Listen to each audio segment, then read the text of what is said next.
Hello students.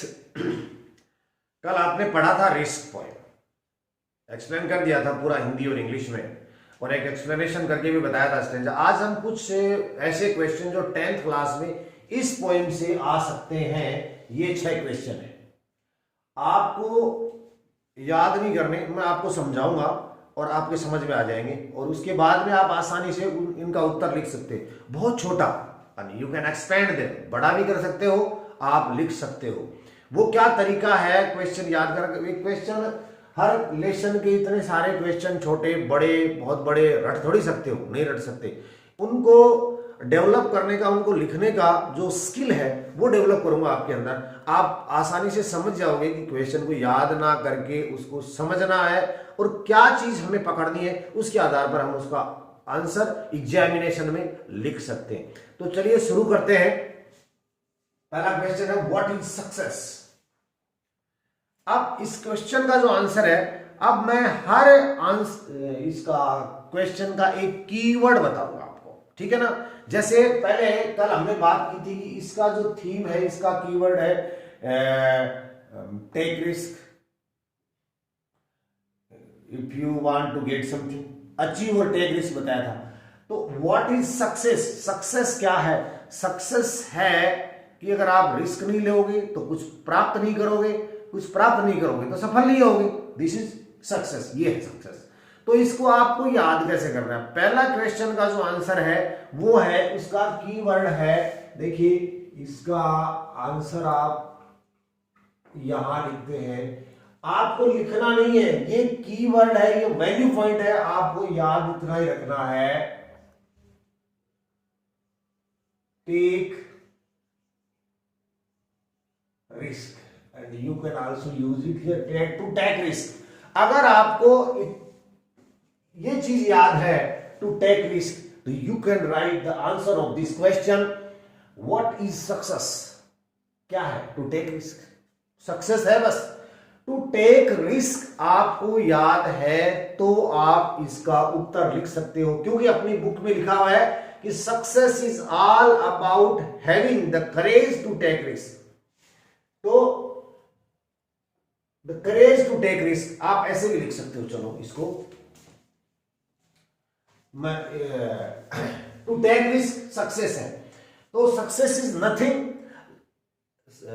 There is everywhere risk is found in everywhere, every job, every task. You will have to take risk if you want to get something in your life. Point की यही बात कहता है। तो success is nothing all about having the courage to take risk, that's all.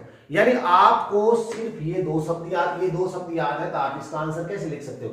आप ऐसे लिखोगे, success is all about having the courage to take risk, life is full of risk. तो ये भी चीजें आपने सबसे पहले लिख देनी चाहिए कि लाइफ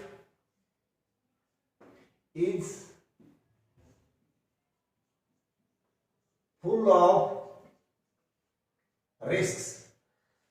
आप ऐसे भी लिख सकते हैं कि life is risk is inevitable part of the life, risk is integral part of the life. You can right here. आप पढ़ेंगे तो आपको बहुत सारी चीजें ऐसी याद हो जाएंगी, ठीक है। And to overcome the fear, life is full of risk, and to overcome का मतलब होता है निजात पाना, छुटकारा पाना। इसके टू ओवरकम द फियर, यानी ये चीज आपको, ये बातें तो आप कब लिख रहे हो? ये तो आप लिख दो बीच में। फाइनली आपको बताऊं, अगर आपने ये ना नहीं लिखा तो आपको क्या लिखना जरूरी है, ये चीज मैं बताता हूं आपको। To overcome the fear one need courage, need, ये तो इसमें कहा गया है। अब क्या होगा? आप लिखोगे कि success is all about,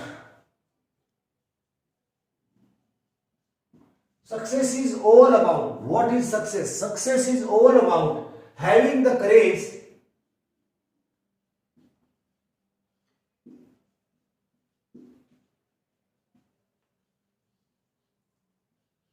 to take risk. ये देखिए, एक आंसर आपका ये है, एक आंसर आपका ये है, और तीसरा आंसर और बताता हूं, 3 आंसर बताता हूं आपको इसी के 3 आंसर आपको। अगर एक स्टूडेंट ने क्या किया, to having the courage to take risk लिख दिया, ऐसे लिख दिया टू टेक रिस्क, यानी इसमें एक स्टूडेंट ने सिर्फ इतना ही लिख दिया कि हैविंग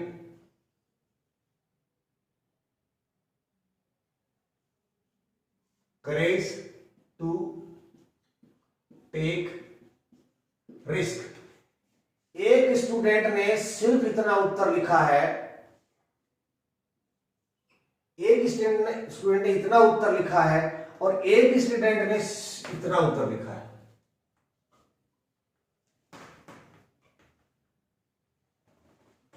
ये 3 उत्तर हो गए आपके पास, ठीक है।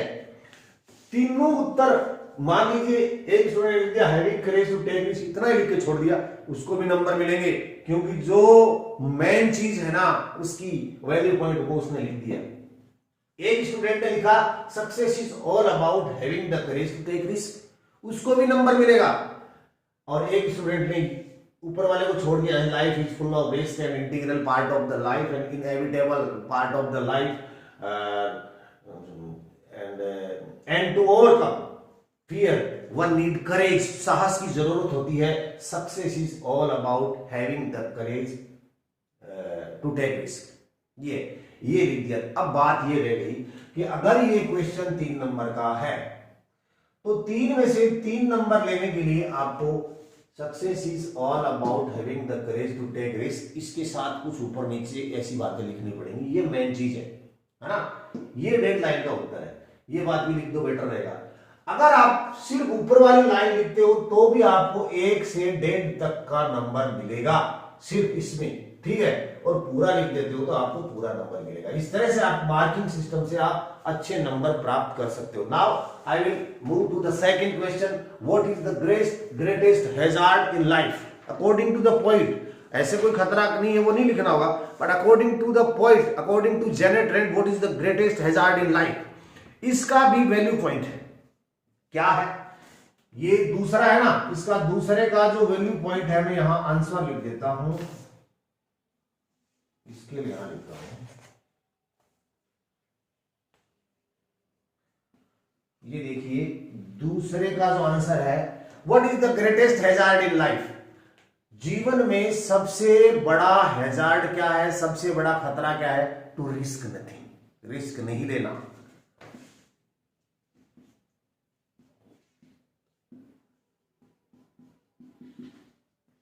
ये उत्तर है इस क्वेश्चन का। ये क्वेश्चन आपके एग्जामिनेशन में आया, आपने लिख दिया टू रिस्क नथिंग, बस 3 शब्द लिखे आपने, टू रिस्क नथिंग, ये लिख के छोड़ दिया, आपको नंबर मिलेंगे, क्योंकि आपने वो चीज लिखी है जिसके सराउंड चारों ओर उसका आंसर घूमता है, इसके अलावा जो भी शब्द आते हैं। अब इसको थोड़ा एक्सपेंड करोगे तो अच्छे नंबर मिलेंगे, है ना।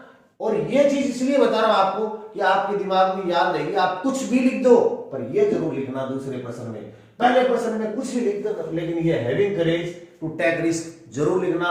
कितना ही बड़ा उत्तर लिख दो, उसमें ये बात नहीं आई आपका उत्तर नहीं सही नहीं है। And what is the greatest hazard in life, आप कितना ही बड़ा उत्तर लिख देना, टू रिस्क नथिंग, रिस्क ना लेने की बात नहीं करोगे तो उत्तर नहीं होगा। अब आप आंसर कैसे लिखोगे? जैसे इसका आंसर सेकंड हो गया, ये तो शुरू कैसे करेंगे? देखिए क्वेश्चन का आंसर शुरू करना बताता हूं आपको। पहले WH वर्ड होता है, इसको छोड़ दो, ठीक है। उसके बाद हेल्पिंग वर्ब होती है, उसको भी छोड़ दो। दोनों चीजों को छोड़ के उसके आगे जो आपको सब्जेक्ट मिलता है उसको उठाओ, the greatest hazard in life, तो लिख दो वैसा ना वैसा। स्पेलिंग कहां से लाओगे? वहीं मिल जाएगी आपको। देखिए द ग्रेटेस्ट हैजार्ड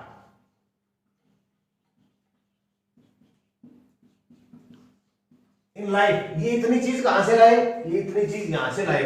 सब WH वर्ड और हेल्पिंग वर्ब को छोड़ के उस पूरे को उठाओ, the greatest hazard in life. अब उसके बाद में आपको सही क्रिया लगानी है, कहां से आएगी? वही आएगी जो इसके अंदर है, तो इसको फिर वापस उठा के यहां लिख दो, इज,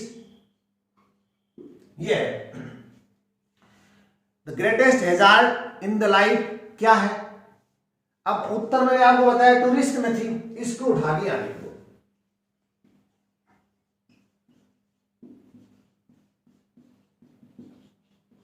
सोचिए आपने ये चीजें कहां से उठाई? क्वेश्चन से उठाई। The greatest hazard in life यहां से लिख दिया, इज यहां का यहां लगा दिया, टू रिस्क वो वैल्यू पॉइंट है जो आपने दिमाग में रखा था। ठीक है ना? अब उत्तर तो ये हो गया, पूरे नंबर यहां तक आपको मिलेंगे। थोड़ा सा इसको बड़ा करने के लिए जैसा पोइट ने बताया वो बातें लिख दो। A person who risk nothing, is nothing, has nothing, can do nothing, achieve nothing. तो क्या लिखोगे? ए पर्सन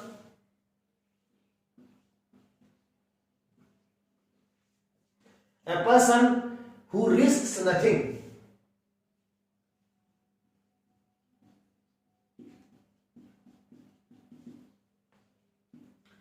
gains nothing, कुछ भी प्राप्त नहीं करता है। who does nothing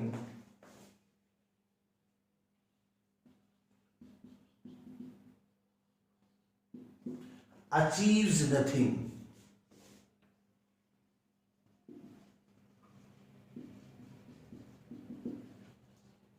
जीवन में कुछ हासिल नहीं कर पाता है।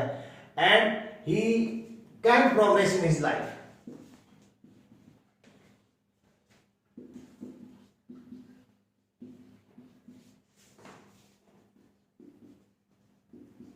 तो द बिगेस्ट हैजार्ड हो गया ना। आपको उत्तर बताने के लिए क्या करना होगा? सबसे पहले इसको छोड़ दो, इसको छोड़ दो, इसको उठाओ आगे वाले को, इसको करो success is having the courage to take risk. आप तो एक शब्द याद रखो और उससे उत्तर कर लो। द ग्रेटेस्ट, यहां पर देखिए फिर बता रहा हूं मैं, what is the greatest hazard in life, इन दोनों को छोड़ो। The greatest hazard in life is to risk nothing. हो गया। अब बात करते हैं थर्ड की। उससे पहले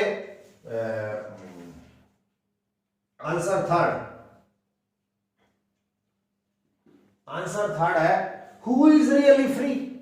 हु इज रियली फ्री, तो इसका है जो वैल्यू पॉइंट है, फ्री कौन है? जो रिस्क लेता है, जो रिस्क लेने का क्रेज रखता है। ए पर्सन हु रिस्क्स,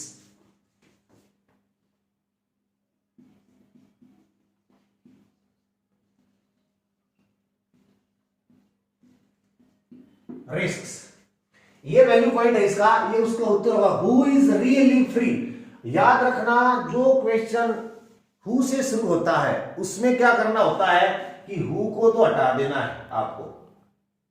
ठीक है, हु को हटा दिया और इसके आगे वो चीज फिक्स कर दो जो आपका उत्तर है। A person who risks is really free. Who opened the door, who opened the door, आपको पता है डोर किसने खोला? मोहन ने खोला, XYZ किसी ने खोला। तो हु को हटाओ, ओपन द डोर से पहले उसका नाम फिक्स कर दो। ठीक है ना? ठीक ऐसे ही क्या करोगे? हु इज रियली फ्री, तो रियली फ्री कौन है? तो इस हु की जगह, हु वाले प्रश्न में आपको यही करना है, हु की जगह आपको करना है ए पर्सन हु रिस्क्स, एक व्यक्ति जो रिस्क लेता है इज रियली फ्री। तो क्या करोगे आप? देखिए पहले तो ये लिखो ए पर्सन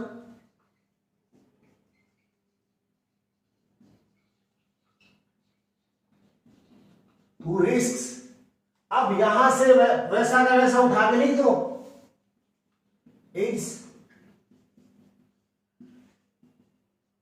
रियली फ्री। आपके उत्तर में ना तो कोई स्पेलिंग की गलती होती है ना कुछ और होगी। अब इसके बारे में आप थोड़ा ये भी लिखोगे रिस्क, जो व्यक्ति, क्योंकि रिस्क के बारे में थोड़ा बड़ा लिखना है, तो risk are inseparable integral part of the life. क्या करोगे? रिस्क इज, रिस्क करोगे तो आर हो जाएगा और रिस्क करोगे तो इज हो जाएगा। Risk is inseparable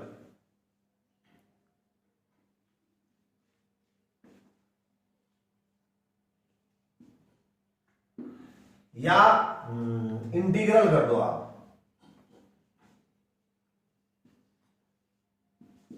part of life.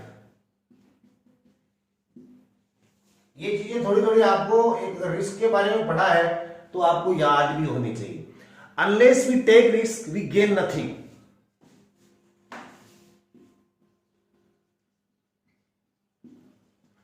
Unless we take risk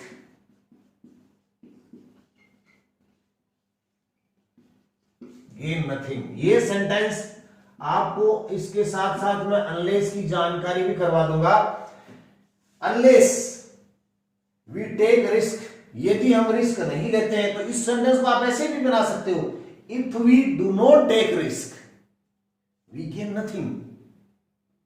if से करोगे, देखिए अनलेस है वो इफ में ट्रांसफरेबल है, अनलेस से करोगे तो पहले वाले सेंटेंस में नोट नहीं आएगा, अंडरस्टूड है, अनलेस नेगेटिव है, यदि नहीं, और इफ से करोगे तो if we don't take risk. तो those who don't have courage are slave to things, तो आप इसमें लिखो those who don't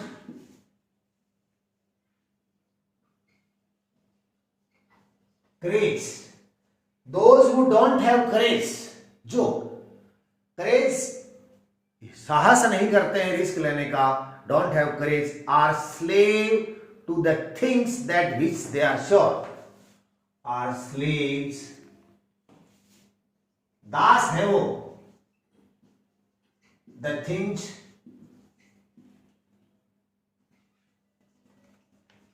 which are sure, यानी वो they are chained in certitudes, they are chained in certainty, they are slaves। तो आप इसमें मैंने एक 3 क्वेश्चन आपने किए। पहले में क्या देखा, पहले में देखा having courage to take risk से जोड़ो, साइक्लिया से आगे का शब्द हटाओ और उसके बाद में कर दो, इसमें किया, इसमें थर्ड में किया who is really free, a person who risk is really free, ये A person who risks is really free, जो रिस्क लेता है वो रियली फ्री है। उसके बाद में ये चीजें तो ऐसी हैं कि आप इसके इस पोएम के किसी भी आंसर में लिख सकते हो, नोट कर लो, याद कर लो, फिक्स कर लो, फिक्स है किसी में, इसमें भी लिख दो, इसमें भी ये लिख दो, risk is inseparable integral part of the life, unless we take risk we, और तो और अगर आप एक्सप्लेनेशन कर रहे हो ना तो उन शब्दों की कुछ की कोई भी स्टेंजा आ जाए आप उसकी एक्सप्लेनेशन करो पहले तो, उसके बाद में अगर कोई भी स्टेंजा में आप और एक्सपेंड करना चाहते हो तो ये परमानेंट वर्ड्स है, परमानेंट सेंटेंस है, you must write, you must use these words to explain, to write and answer of the question, आपको इनको काम में लेना है। नाउ अब इसको मैं मिटाता हूं और नेक्स्ट क्वेश्चन लिखता हूं।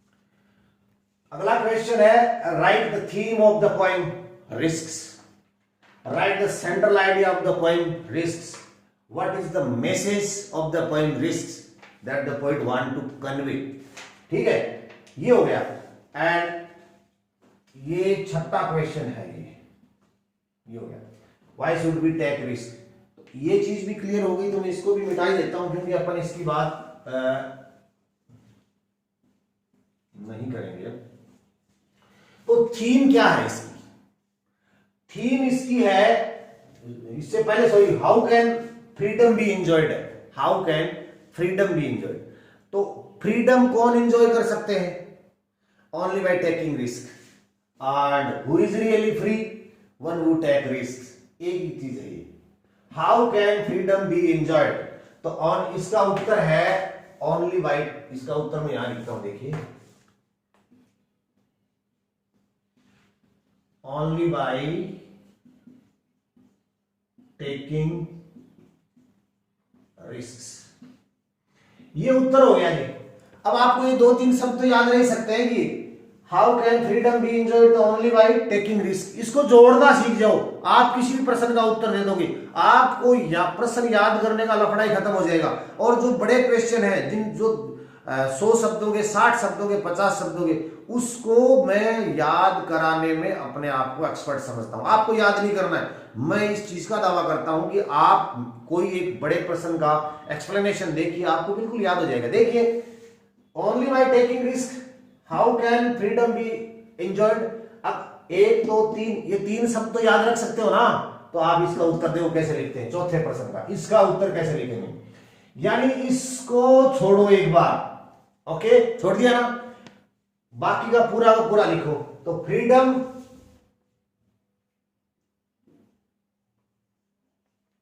ये वो सब्जेक्ट हो गया। अब हेल्पिंग वर्ब कैन है तो हो गया कैन,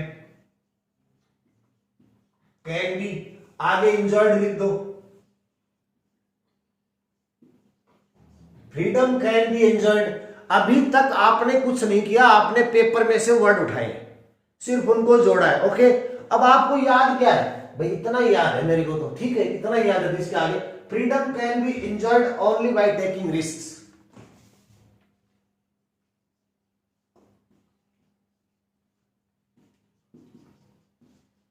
टेकिंग रिस्क। दुनिया की कोई किताब में कोई भी उत्तर हो, कोई भी टीचर, कोई भी स्टूडेंट कोई भी उत्तर बताए, अगर ये चीज उसके अंदर शामिल है तो सेंटेंस आड़ा तिरछा टेढ़ा कैसा भी सेंटेंस लिख दे, कोई भी लैंग्वेज हो जाए, कोई भी स्ट्रक्चर हो जाए, सेंस ये आना चाहिए, उत्तर यही होगा। ठीक है ना। यानी freedom can be enjoyed only by taking risk. ये अभी आपको आया कैसे भाई, आधा तो हमने यहां से उठाया और ये 2-3 शब्द हमने याद कर रखे थे। कितना आसान है ना, आसान। अब इसको थोड़ा सा एक्सपेंड कर देते हैं। एक्सपेंड कैसे करेंगे, जैसे अभी according to Jared Rand, according to the poet, life is meaningless without risk. If he does, बात वही है जो पहले लिखी थी, if we don't take risk we can get such persons are changed by a certainty. जैसे हमने पहले लिखी थी वही बात है, इसमें लिखो कि according to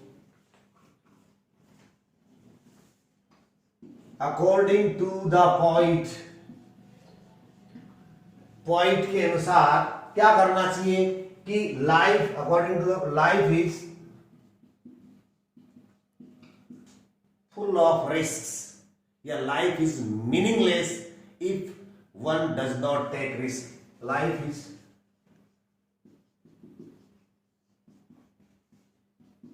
if one does not take risks। बात ये है, freedom can be enjoyed only by taking risk, and according to the point, life is meaningless if one does not take risk। और जो such persons are chained, जकड़े हुए हैं by the certainty।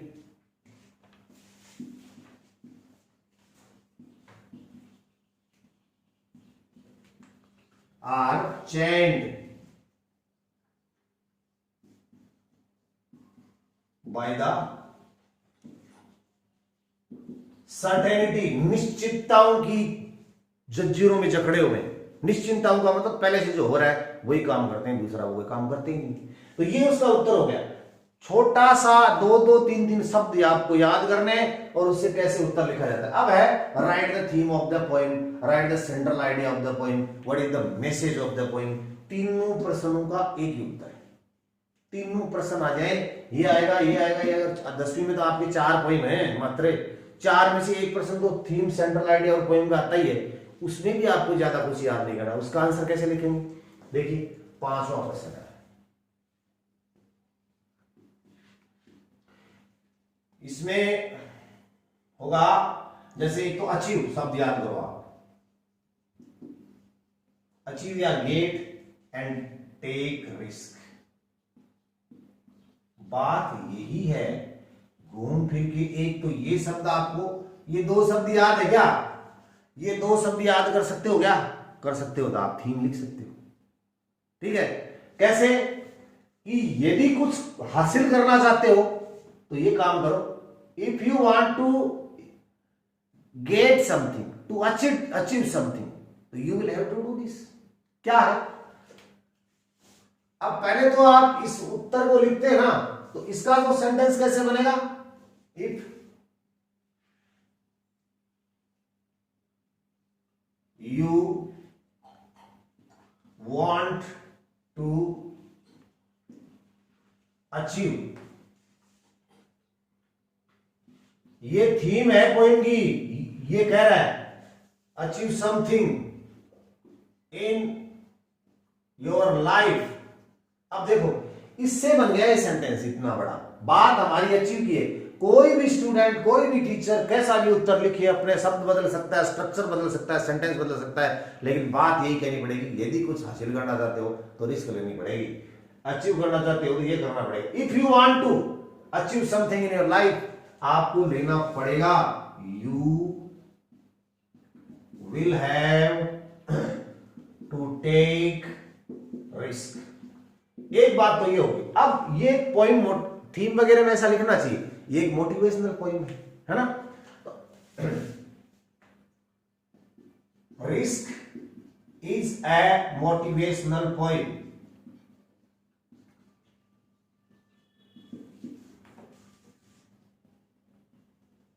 हो गया। क्या मोटिवेट करती है? अगर मोटिवेशन है तो आप ऐसे कर सकते हो, इट मोटिवेट्स अस, है ना। इट मोटिवेट्स अस या रिस्क मोटिवेट्स अस। किस लिए? क्या, किस चीज के लिए? रिस्क लेने के लिए, टू टेक रिस्क, है ना। तो क्या करोगे? इट मोटिवेट्स अस, क्या करने के लिए? To take risk. बिकॉज, क्यों भाई? Because nothing is inevitable without risk. Risk लिए बिना, there is everything, risk is everywhere, there is risk in doing everything, because there is risk in doing everything।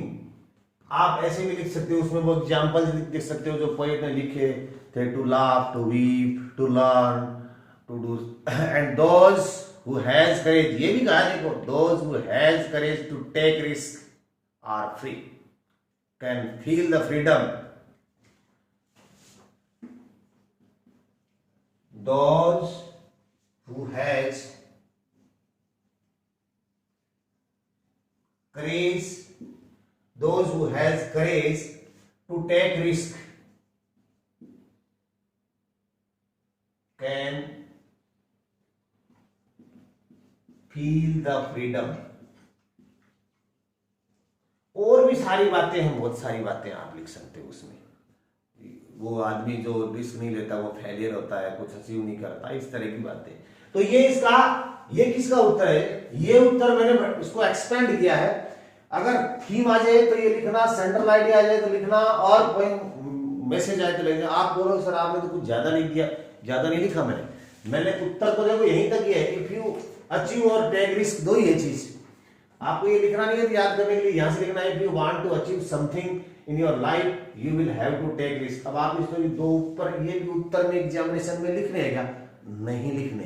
तो मैंने यहाँ क्यों लिखे? मैंने आपको समझाने के लिए लिखे, आपको याद करने के लिए लिखे, ताकि ये दो शब्द अगर आपको याद है तो आपको बहुत सारी चीजें याद होगी। आप ये समझते अचीव और टू गेट या टू टेक रिस्क याद है तो सारी पोएम ही याद है आपको। एक बार उत्तर करना अब है नेक्स्ट चीज की, पोइट ने क्या किया है कि इस पोइम के अंदर रिस्क को, रिस्क शब्द का 14 बार प्रयोग किया है और नथिंग शब्द का 6 बार प्रयोग किया है। इसका क्या मतलब है आपको भी बताता हूं। अब देखिए, आप इस रिस्क का इंपॉर्टेंस देखिए। पोइट ने इस पोइम के अंदर 14 बार, 14 टाइम्स, 14 बार, यानी the word risk is used 14 times, 14 bar, and the word nothing is used 6 times। इस पॉइंट में रिस्क शब्द को 14 बार काम में लिया गया, लगभग ये 10-15 लाइन होंगी उसमें, और नथिंग वर्ड को 6 बार काम में लिया गया। इसका मतलब क्या है? ऐसा क्वेश्चन भी पूछा जा सकता है। अगर ना भी पूछे तो भी आपको सेंट्रल आइडिया में, अगर आप अच्छे स्टूडेंट हैं तो आपको लिखना चाहिए। ना भी आए तो भी आपको पता होना चाहिए, जीवन में रिस्क लेना बहुत जरूरी है। इसका क्या इतनी बार क्यों काम में लिया है? इसका मतलब पॉइंट ये कहना चाहता है, the point want to explain it that risk is very important. Risk is unavoidable. Risk is integral part of life. Risk is inseparable part of life. And risk is inevitable. Okay? ये emphasize करता है nothing. Nothing क्यों किया है? Nothing का इसलिए क्या है कि यदि आप रिस्क नहीं लोगे तो nothing can be gained. अगर आप nothing को इसलिए है कि nothing can be gained, ये nothing को इसलिए है कि nothing can be gained. आप कुछ भी हासिल नहीं कर पाओगे यदि आप ये काम नहीं करोगे. तो ये कहना चाहता है कि nothing can be gained if you do not take risk. तो इसको आप ऐसे करो, the word risk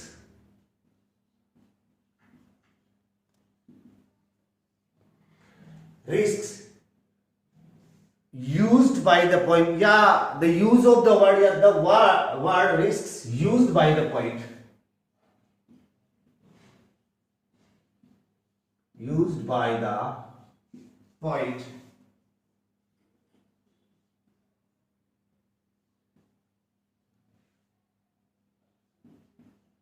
fourteen times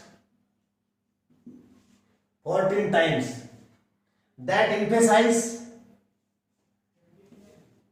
The word risks used by the point 14 times emphasizes कर देते हैं. Emphasizes that risk is. अब क्या क्या चीज है?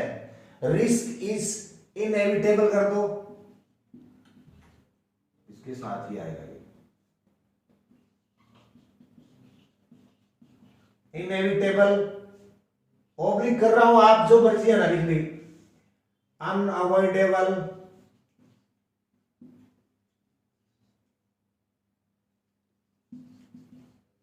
Coma inseparable,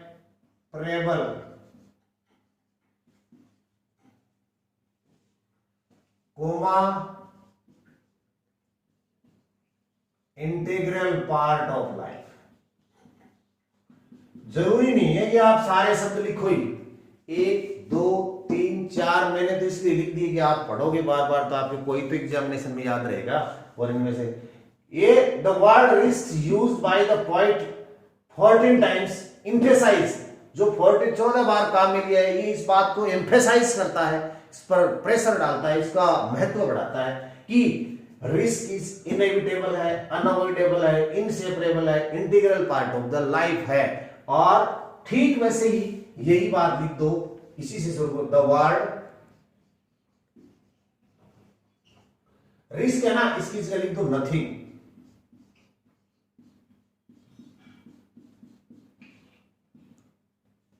nothing is used होता था, is used by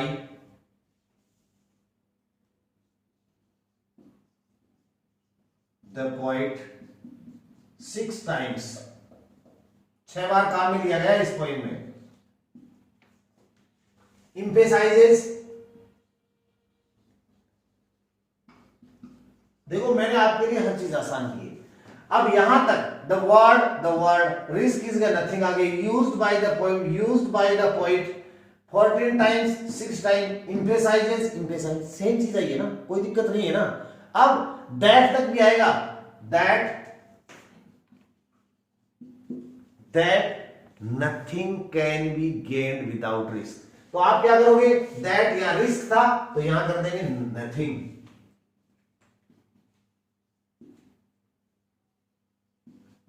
can be gained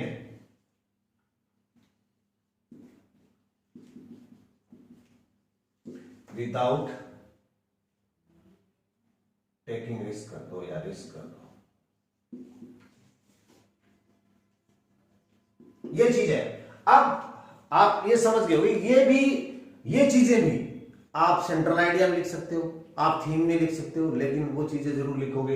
ये मैंने आपको इसलिए लिखा है कि आप कहीं भी एक्सप्लेनेशन में लिख देना, किसी सेंट्रल आइडिया में लिख देना, थीम में लिख देना, पोइट का मैसेज है उसमें लिख देना, या ऐसा प्रश्न आ भी सकता है कि how did the poet use the word risk 14 times and the word nothing 6 times, explain it. बड़ा प्रश्न आ जाए तो आप क्या करोगे, एक याद करोगे, the word used by the poet, the word used by the poet 6 times emphasize that nothing, यहां पे एक जैसा है, can be gained without और इंटीग्रल पार्ट। बहुत आसान किया मैंने, कोई ज्यादा शब्दों के हेरफेर नहीं किए, बदला नहीं है, एक को याद करोगे दूसरा बोनस में आपको फ्री में याद होगा। तो उम्मीद करते हैं कि आपको प्रश्न का उत्तर देना समझ में आएगा। एक और बात बता देता हूं, जो बड़े प्रश्न है, मैं आपको हर बड़ा प्रश्न, चाहे बुक के किसी लेसन का हो चाहे पोएम का हो, बड़ा प्रश्न होगा 12th क्लास और 10th क्लास दोनों में, जिसके word limit more than 50 word या 60 वर्ड होगी, याद नहीं करना है। मैं बताऊंगा आपको किस तरह से समझा जाता है, किस तरह से लिखा जाता है, सेम स्ट्रक्चर में। आप बोलोगे कि हमें तो सेंटेंस बनानी है, नहीं आता, मत आओ, चाहे बिल्कुल आप सही लिखोगे। धन्यवाद।